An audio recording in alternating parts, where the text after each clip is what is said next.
Just a few months ago, Scott Walker was a front-runner in the Republican race for president, but now he's out. And some say his departure could shake up the playing field for the GOP. On the Democratic side, Hillary Clinton's campaign could be facing yet another challenge if Vice President Joe Biden decides to throw his hat in the ring. Heather Sells has the story. In the end, I believe that the voters want to be for something and not against someone. Just this summer, Wisconsin Governor Scott Walker led the Republican field in Iowa.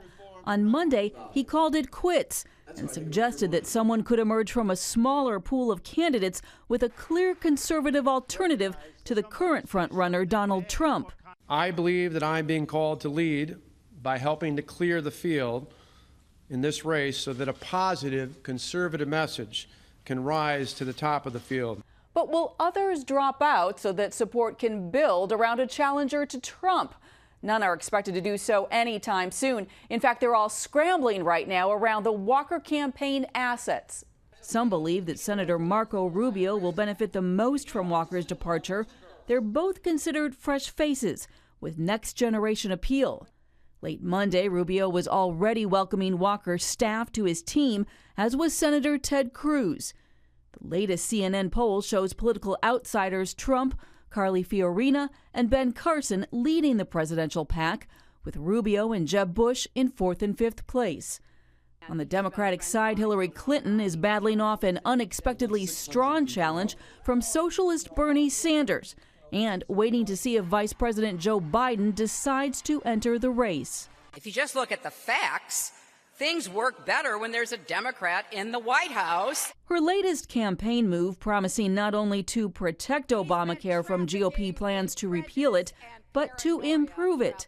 It's already a presidential campaign year that no one could have predicted, and voters have never had so many candidates to consider. But whether any of them will follow Walker's advice and lead by falling back is unlikely for now. Heather Sells, CBN News. In other news, security is extremely tight as Pope Francis arrives in the United States today. Ephraim Graham has that story from the CBN newsroom. Ephraim?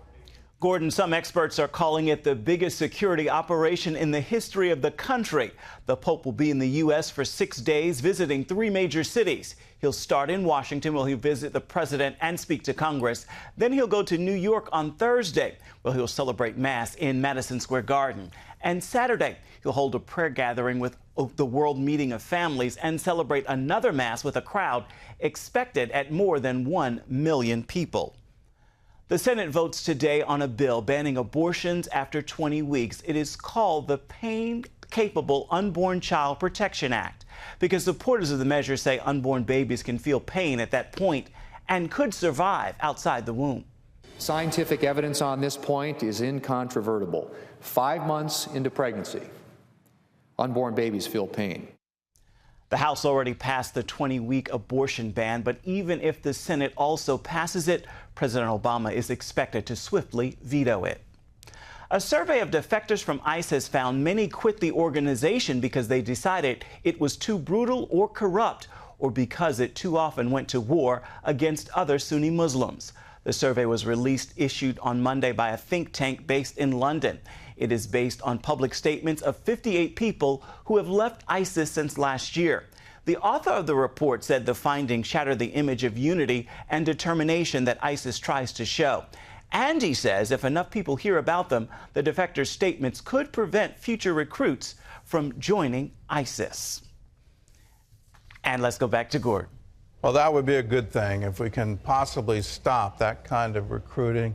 But I think more importantly, we need to show Muslims everywhere that there's a better way. And now more than ever, we need to preach the gospel to the Muslim world.